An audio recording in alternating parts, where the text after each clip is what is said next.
নজর রাখবো পরবর্তী সংবাদে।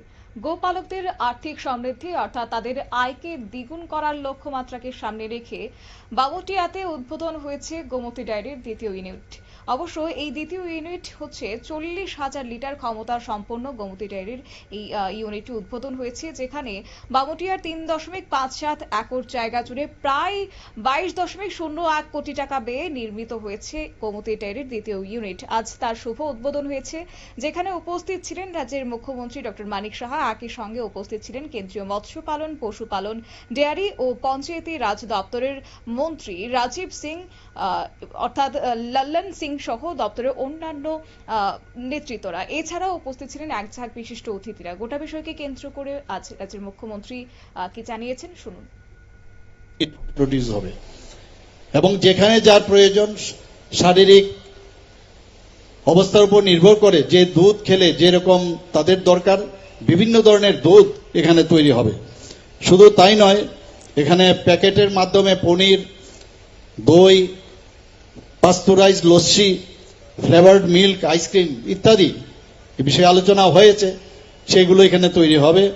এবং আমি আশা করি সারা ত্রিপুরার মধ্যে অলরেডি এই আমাদের যে গোমতীর কোঅপারেটিভের নাম সবাই জানে, এবং আমি আশা করব যে তারা যে গুণগত মান বজায় রেখে আগামী দিন তারা এই সাপ্লাই করবে এবং মানুষের সেই সুযোগটা আসবে।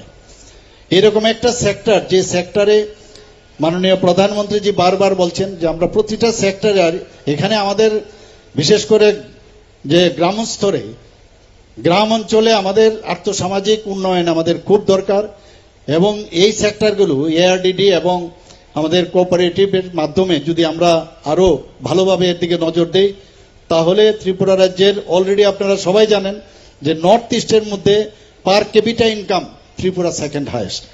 তো সেই জায়গায় আরো আগামী দিন আমরা যদি আমরা পার ক্যাপিটা ইনকাম আরো ভালো করতে পারি, আমাদের স্টেট যে জিএসটি আছে সেখানে আমরা সেকেন্ড হাইয়েস্ট নর্থ ইস্টার্ন রিজনের মধ্যে, সেটাও বাড়বে। এবং এই যে দুটো ডিপার্টমেন্ট আছে আমরা সবাই মিলে আমরা যদি সমস্ত কৃষকদের নিয়ে যদি আমরা সামনের দিকে কাজ করি, নিশ্চয়ই আমাদের ত্রিপুরাকে একটা শক্তিশালী ত্রিপুরা আমরা তৈরি করতে পারবো। আমরা বারবার বলি এক ত্রিপুরা শ্রেষ্ঠ ত্রিপুরা, এবং সেটা বাস্তব ক্ষেত্রেই সেটা সম্ভব হবে। দুগ্ধ উৎপাদক থেকে শুরু করে গ্রাহকদের যে কোল্ড চেইন পরিকাঠামো, সেটার মধ্যে আমাদের জোর দিতে হবে, যাতে করে উন্নত মানের দুধ এবং যাদের ইনফ্রাস্ট্রাকচার সেটা ডেভেলপ করা যায়, এবং যেখান থেকে উৎপাদন হবে এবং বিক্রি পর্যন্ত এই কোল্ড চেইনের মাধ্যমে যদি আমরা রাখি, তাহলে দুধ তার যে গুণগত যে অবস্থান সেটা বজায় থাকবে এবং মানুষের জন্য সেই গুণগত প্রোডাক্টটা আমরা দিতে পারবো। দুধের সংগ্রহকরণ এবং প্রক্রিয়াজাতকরণ, বিপণনের জন্য যেসব ইনফ্রাস্ট্রাকচার নির্মাণ, সেগুলোকে আরো শক্তিশালী করা প্রয়োজন। এবং যারা উৎপাদনকারী আছেন দুগ্ধের এবং কর্মকর্তা এবং যারা অন্যান্য এই দপ্তরের সাথে যুক্ত আছে, তাদেরকে প্রশিক্ষণ এবং দক্ষতা উন্নয়নের জন্য আমাদের কাজ করতে হবে। কারণ মাননীয় প্রধানমন্ত্রীজি বারবার বলছেন যে এমপ্লয়াবিলিটির মধ্যে যদি আমরা ডেভেলপমেন্ট স্কিল যদি ডেভেলপমেন্ট না হয়, তাহলে ওই এমপ্লয়ি থাকবে, তাদের কাজের কাজ কিচ্ছু হবে না।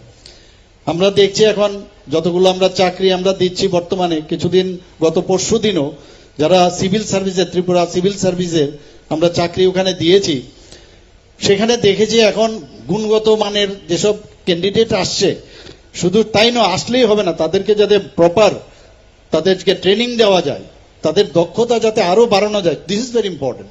কাজে আমাদের এখানে দক্ষ যারা কর্মচারীরা আছেন, যারা কর্মকর্তারা আছেন, তাদের দক্ষতা আরো আমাদের বাড়াতে হবে, তার উপর আরো বেশি করে প্রশিক্ষণ এবং সেই ব্যবস্থা এখানে যারা ডিপার্টমেন্টে আন্ডারে আছেন তাদেরকে আমি বলবো, মাননীয় মন্ত্রী বাহাদুরকে বলবো যে এইসব বিষয়ের জন্য নজর দেন। আমাদের গ্রাম ভিত্তিক যে দুধ সংগ্রহের কালেকশন করা, সেটারও কিন্তু মাঝে মাঝে আমার কাছে যখন এখানে চেয়ারম্যান সাহেবের কথা হয়, তখন দেখা যায় গ্রাম থেকে দুধ সংগ্রহের বেলায় মাঝে মাঝে কিছুটা খামতি থাকে।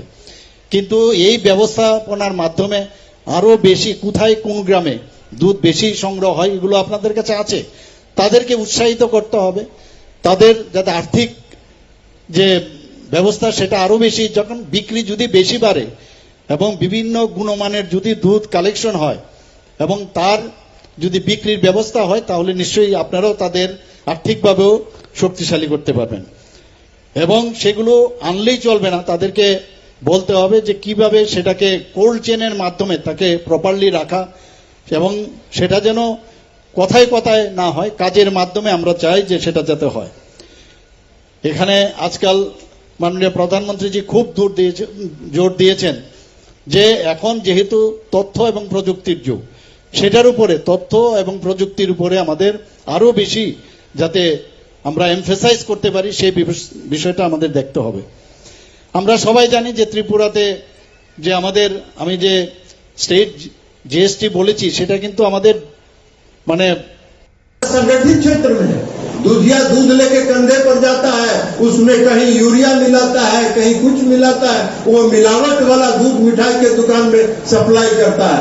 ये मिलावटी कारोबार भी बंद होगा, और मिलावटी कारोबार अगर बंद होगा तो दूध का गुणवत्ता भी बढ़ेगा, किसानों की आय भी बढ़ेगी, और उस आपके दूध उत्पादन को दूसरे राज्यों में आगे भी आपको एक्सपोर्ट करने में सुविधा हो सकती है। तो इसको अभियान चला के जो अनऑर्गेनाइज सेक्टर में है, असंगठित क्षेत्र में जो किसान है पशुधन से जुड़े, उनको संगठित क्षेत्र में लाने का प्रयास करना चाहिए, उनको ऑर्गेनाइज सेक्टर में लाने का अभियान चलाना चाहिए। हम आपको मुख्यमंत्री जी एक उदाहरण देना चाहते हैं।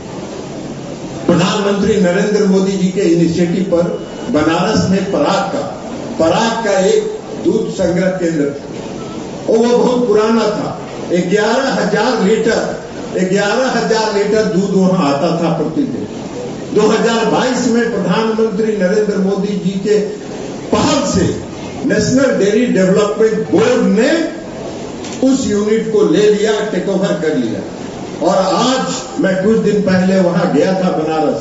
आज जहां 11,000 लीटर प्रतिदिन दूध संग्रह होता था, आज 3 लाख से ज्यादा लीटर दूध प्रतिदिन संग्रह हो रहा है।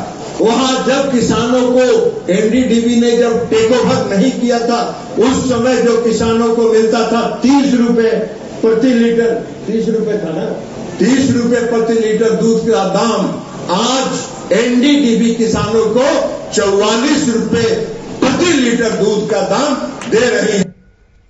একদিকে আপনারা শুনলেন রাজ্যের মুখ্যমন্ত্রী মানিক সাহার বক্তব্য, অন্যদিকে আছে কেন্দ্রীয় মৎস্য, পশুপালন ও ডেয়ারি পঞ্চায়েতি রাজ দপ্তরের মন্ত্রী রাজীব রঞ্জন সিং এর বক্তব্য আপনারা শুনলেন। অবশ্য আজ উপস্থিত ছিলেন একই সঙ্গে দপ্তরের প্রতিমন্ত্রী এসপি সিং বাঘেল।